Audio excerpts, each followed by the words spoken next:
This is the Fujifilm X-H1, and now we have the new Fujifilm X-H2s. Guys, on this video, on this vlog guys, we will compare side by side these two camera. First, the Fujifilm X-H1 and the Fujifilm X-H2s. Guys, again, we'll check the side by side comparison for the specs and also the body. And so again guys, let's start to compare both of these two cameras. So we'll check first for the body itself. And makita nyo guys, the side of the X-H1 is more bigger or thicker compared for the X-H2 or X-H2s. Yan. It's more bulky, the X-H1. Yan. And also it's more taller compared for the X-H2s. Yan. They make a smaller body already for the X-H2s. Yan. Ito na ako. So again, both of these camera guys have already top LCD screen. The dial already they changed or they modified the dial. They removed already the shutter speed on this area, and also the ISO, the ISO with the X-H1 and the shutter they removed already guys, and instead they have the one more dial for X-H2s. You have the manual, and siyempre meron tayong the C1 up to C7 and filter, and we have also the movie already in this dial. Compared for the previous X-H1, sorry. Again, you have already your ISO and your shutter. So, and guys, for the X-H2s, again, they removed that two more dial. Instead, they use only one more dial. Again, you have already special buttons here for your ISO and white balance. This one, di pa natin na-check, but yan, i-check na lang natin later. Again, you have your special buttons for recording, which is for video recording. You have already a separate buttons. Yan. From the back of the camera, guys, again, the X-H1, you have your LCD screen. You can flip. Yan. Tilt flip. For the X-H2s, you have your screen. Yan, articulating screen. Yan, kagandahan. X-H2s. Again, on this side, guys, you have similar. You have your, for the X-H1, you have already your delete buttons and play buttons. For the X-H2s, you have your delete button and play button. But in the delete button, guys, you have another option, which is a drive mode. It's already in the delete button. Yan. On the other side, guys, from the right side at the back, you have already your the dial. They make it more bigger compared for the dial or joystick. Actually, this is a joystick. Ayan. The joystick of X-H1, smaller, similar with X-T3, X-T4, yeah, I believe. Ganyan. And the X-H2s, it's more bigger buttons for the joystick. Again. From the dial here, you have already your cue from this side. But for the X-H1, it's already in this area, guys. You have your new area for the same. Again, the display in back. Another, you have already the Bluetooth. So I think we need to double tap something. So let's check. Okay, guys. So on the side, and you see the side of the both of this camera.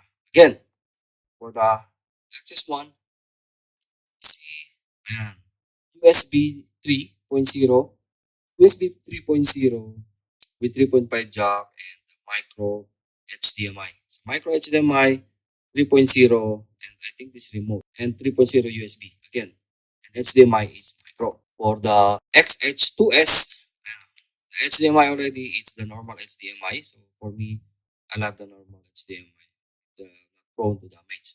Mic, you have your mic here, 3.5. You have your audio jack, which is for monitoring, and you have your USB-C.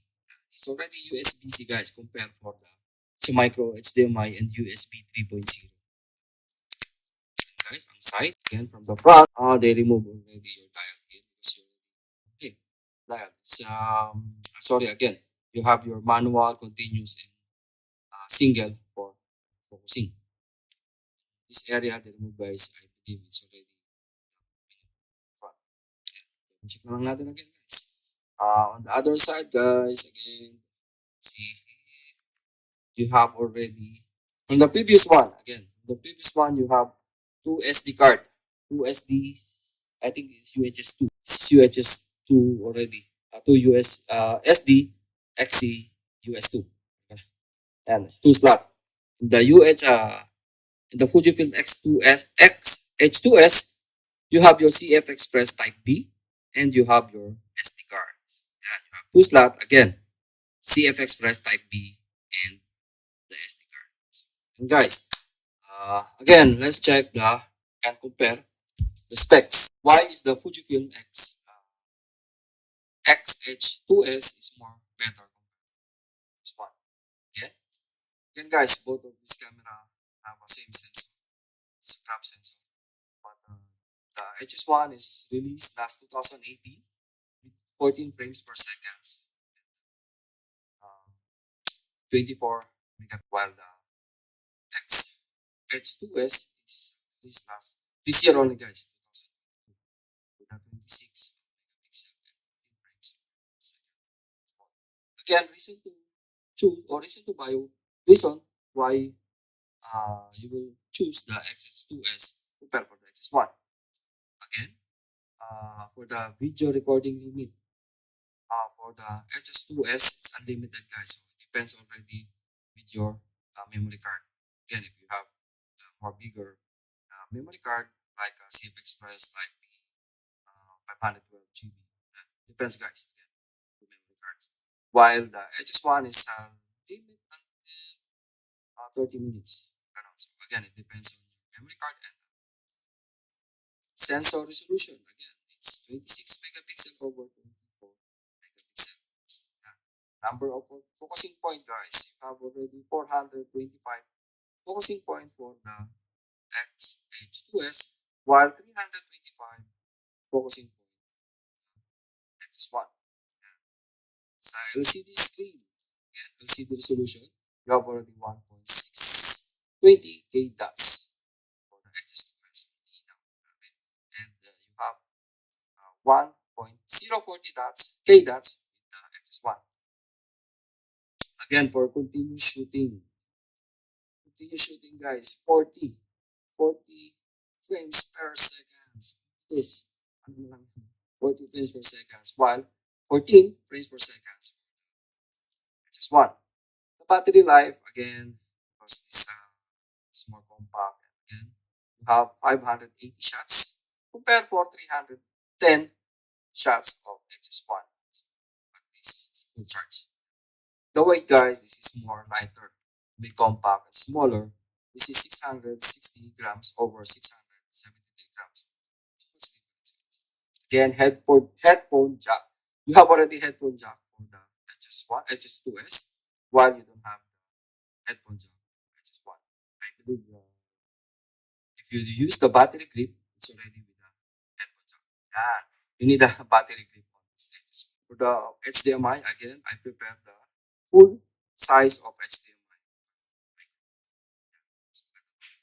Maximum bit rate. Ayan, this is the best.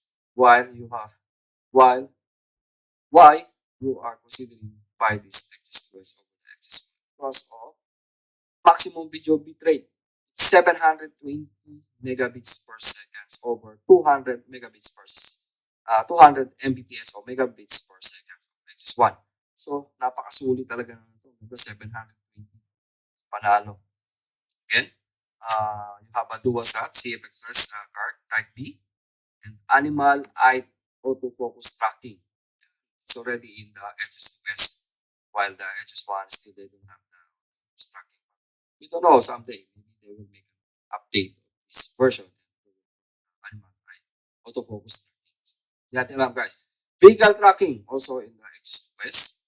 Webcam function also in the HS2s, and the eye tracking focus is already in the X2s. Yeah.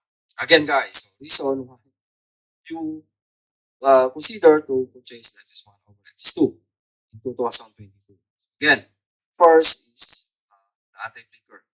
Yes, there's an anti-flicker on this camera while they will put the anti-flicker of this camera. And the second, guys, is the price. For sure, this is more cheaper compared for the X-H2s, which is around 785 compare for, update natin, check natin how much the price of this X-H1. And again, they have both similar. They both have a wireless connection, Wi-Fi, Bluetooth, image stabilization. Both of these cameras have image stabilization, and external flash shoe, touchscreen LCD viewfinder, and also, and of course the face detection. Both of these cameras have face detection, and the microphone port. Again, microphone port, but headphone you need the battery clip. Weather seal. Yes, both are weather seal. Time lapse recording is already there. Top LCD display, AF bracketing, focus stacking. Storage, they both two SD card, but this one is CF Express and SD, and two SDXC on the X-H1. Smartphone remote and video bitrate. Again, the video bitrate, this is one amazing video. I'll go with the X-H2s. But if you are in photo, then X-H1 is more than you. So again, this is the comparison between the two camera, guys, the FUJIFILM X-H1 and the FUJIFILM X-H2s. Again, hanggang dito na lang again, first time. First one to press my team is Team Positive Vlogger. Shoutout to all the admin members ng Team Positive. Ang ating PBK 2.0 na si Palaboy FW na palis na ngayon. Si Brian Puntanar. Again, shoutout kay Brian Puntanar. So, this X-H1 is for Brian Puntanar. So, thank you, Brian. Pahiram mo sa atin sa X-H1. Si Audrey at si Ju. So, nandito na lang, guys. Thank you and